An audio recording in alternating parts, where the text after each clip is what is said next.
The amount of gaming monitors now on the market today is almost overwhelming, and even going back about 10 years when 120Hz just hit the market, it was considered the best of the best. Moving into today's space though, we do have all the different resolutions from 1080p up to 4K and even 8K for gaming. One thing for sure is all types of gamers push to get a higher refresh rate while playing. We actually dedicate our entire PC builds just to pushing those frames a little bit higher. But one thing people don't know is that in the professional esports scene, all those players actually choose to bump their refresh rate before their resolution. And having checked into it a little bit more, I think I'm actually going to be doing the same thing. What I've got to really test this out today is a monitor from Pixio, which isn't 1440p or 4K, but it's rather a 1080p panel coming at 360Hz refresh rate, which will actually be the highest refresh I've ever used for gaming. So I should technically see if they're really onto something or if I'm still trash regardless. And this ultra high refresh territory is all brand new to me, so I'll definitely find out if that $350 price tag is worth it and if it can get me back into Grandmasters in Overwatch 2. Losing 33% pixel count in resolution will definitely be a shock, but gaining 50% in refresh rate should definitely be the worthy trade-off. Alright, so why the hell do the professional gamers play at 1080p in the first place,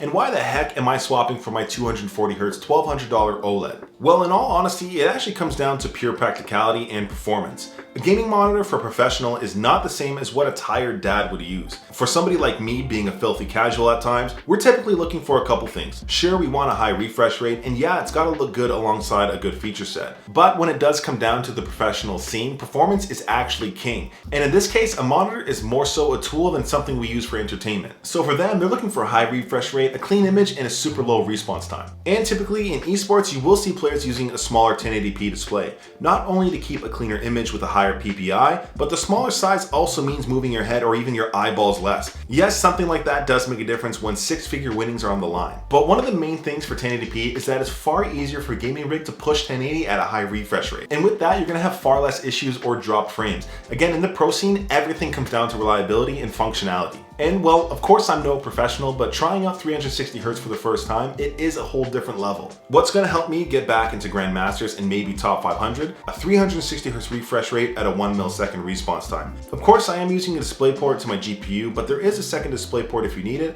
as well as an HDMI alongside a headphone jack. I'll actually be using this with my Cancel U4 speakers whenever I'm not gaming competitively. In my setup, I've recently stopped using monitor arms, but if you wanted to, there are 75 by 75 VESA holes. Still, the stand itself is pretty easy to click right in. It does only have tilt adjustment, so you'll definitely want to use that monitor arm I mentioned if you do want more adjustability. I might just try that Esports Pro thing where their eyeballs are practically moistening the screen. I'm not sure if this really is a benefit, but I see lots of people trying it. If you are taking this monitor with you to tourneys or school esports clubs, it does only weigh about 7 pounds, so you should be good to go. But now that you know what I'm working with, I definitely want to jump into gaming. I'm starting with PC, of course, since that's the whole reason for jumping into 360Hz. Previously, like a dummy, I did get a little bit too cocky, and I tanked my Overwatch rank from top 500 down to Grandmasters and eventually into Masters. So I'm going to be trying to claw my way back over the next week. I will leave a snippet at the end of this video for my final rank. Still, for context of my PC, I am rocking a super tired custom build. It does have a dusty RTX 2070, an i7 with 16 gigs of RAM.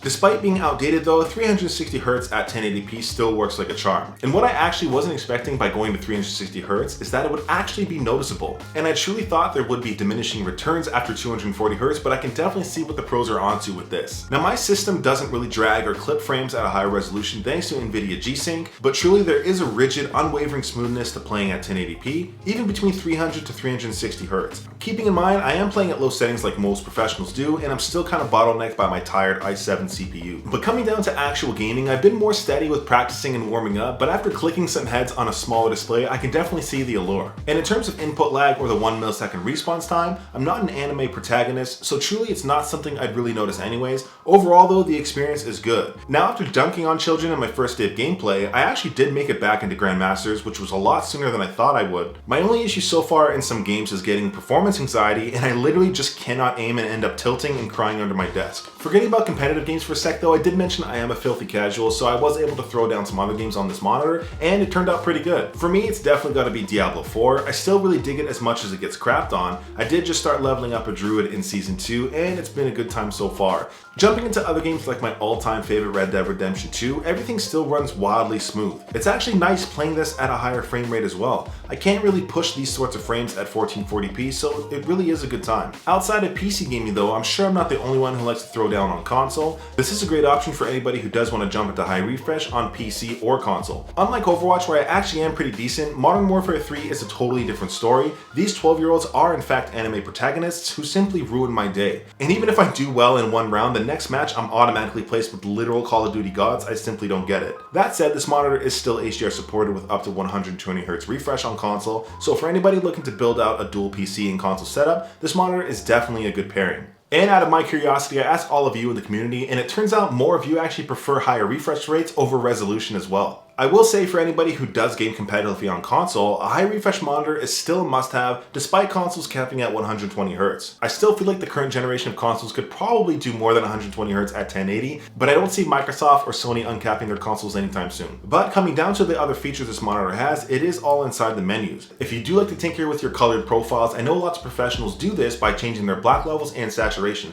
For myself, I actually prefer to pump up my saturation entirely. But if you don't care to do that, there are some presets you can choose depending on what you're playing, or you can curate your own profile. Outside of that, you can still check your resolution or frame rate, you can change the speaker volume, as well as the ability to turn on some crosshairs. I know the crosshairs are an absolute must for a lot of people if you are playing Call of Duty and you simply get bombarded by flashbangs. Since I am bad, I really need all the help I can get. And coming down to monitors like this overall, I wasn't quite expecting that the 360Hz would be that big a difference. I can definitely see where the pros are at with this one. And again, for me, I know I'm not a pro gamer, but being able to emulate a fraction of their power is actually pretty sweet, and the performance shows by actually ranking up when I totally wasn't expecting to. If you're looking to actually game competitively, I can highly recommend gaming at 1080p and pumping up that refresh rate, especially if you're rocking older hardware like myself. Either way, I was surprised to actually hit my Grandmaster rank so quickly. My next step is to try and hit the top 500 again, although there's only like 600 people playing anyways, that shouldn't be too hard. But let me know what you guys would be playing down below in the comments. I appreciate you guys watching till the end. Until next time.